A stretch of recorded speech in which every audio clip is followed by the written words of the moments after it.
We made it! Hi guys, this is part 3 of my 3-part top 10 books of all time series. It was probably extravagant to make 3 videos, but I really wanted to take my time and make a case for each one of these books. We've reached kangaroo pouch status. Like, if I had a kangaroo pouch, these are the 3 books that I would carry around with me everywhere, all the time. I think words might fail me a little bit, but I will try to explain to you why I love them so much. Let's get to it. Number 3 is Jane Eyre by Charlotte Brontë. I read this in high school during a medical studies summer program because for a hot second I thought I wanted to be a doctor, and everything in this book was more real and important than the stupidity and boredom of my actual life at the time. For those of you who haven't read it, we follow the orphan Jane at a miserable boarding school and then to her post as a governess in a mysterious mansion. Jane is such a complex character. She is plain in appearance and personality, but when you get down to it, her soul is made of iron. Like, she's a survivor. She is a person who has been neglected and abused since childhood. Everyone she's ever loved has died, but she still believes in her own innate dignity. Nobody in the world is telling her that she's worth anything, but somehow she knows it. I picture Jane and Rochester as way, way uglier than they would ever be in a TV or movie adaptation.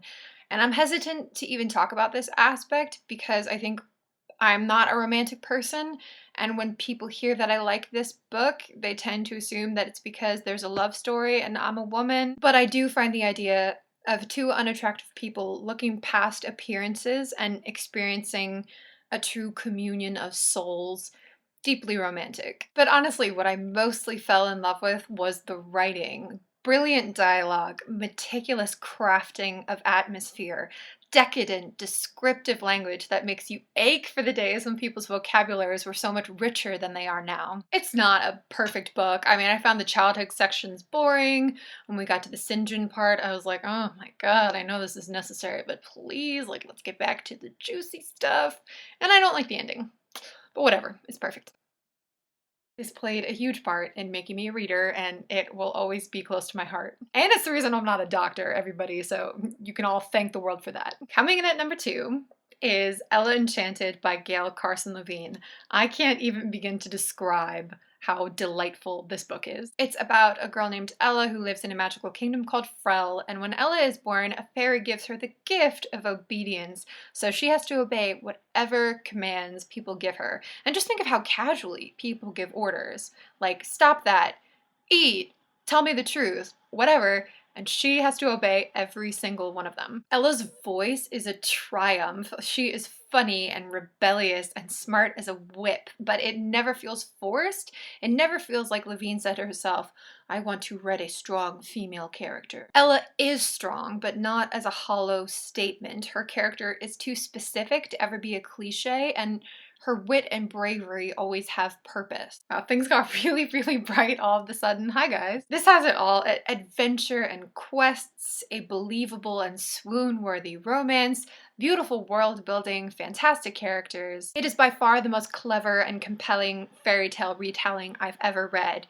And yes, fairy tales are inherently dark, so grotesque adaptations have their place, but it's refreshing to have an upbeat, positive spin on the Cinderella story that's so smart. All right, here we are, my favorite book of all time. No hesitation, no competition.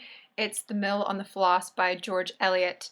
When people ask me what my favorite book is, I often say Jane Eyre because more people have read it, and so it keeps the conversation going. But also, this one is so dear to me. It's so personal, and I get really emotional when I talk about it. This is about a girl named Maggie Tolliver who's a child when her father loses his mill and her family becomes social pariahs, and we follow Maggie from the time that she's a child to the time that she's a young woman. It's about so many things. The anxiety and drama of childhood, family obligation, love that's shared but that's not fully reciprocated. It's about growing up and making choices between passion and duty, and how to rise from disappointment and disgrace. Part of the reason that it hit me in a place that no other book has is that the relationship between Maggie and her older brother Tom is eerily similar to mine with my older brother, and Eliot took inspiration from her own relationship with her older brother Isaac. To find exact pieces of your family in a book that was written 150 years ago, to feel completely understood, and to realize that this brilliant woman thought this subject was important enough to write about so movingly, like, it just knocked the wind out of me. Sorry that I've gotten like so close and personal now, but this lighting is like not my friend. You can't even see the book cover from farther away. Look at that. You know, like Jane Eyre, this isn't a perfect book structurally for the modern reader. There are a lot of quiet plotting sections that I really loved, but I can see how they turn some other people off. And Eliot herself acknowledged that she spent too much time on the childhood sections, and that made the whole book kind of lopsided. But the writing, people, like, I would read sections and have to put the book down because I couldn't handle how good it was. I just kept thinking to myself, that is the best way that that feeling can possibly be expressed in the English language.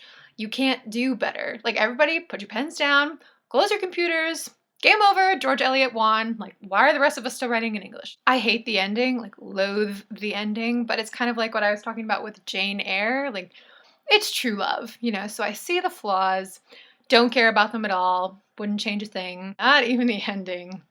Ugh. So, speaking of endings, this is the end of my favorite books of all time series, and if you made it through all 3 videos, that's some mental stamina you got there, because I yammered on a lot. Let me know in the comments below if you've read any of these 10 books and what some of your favorite books of all time are. Bye guys, thank you so much for watching.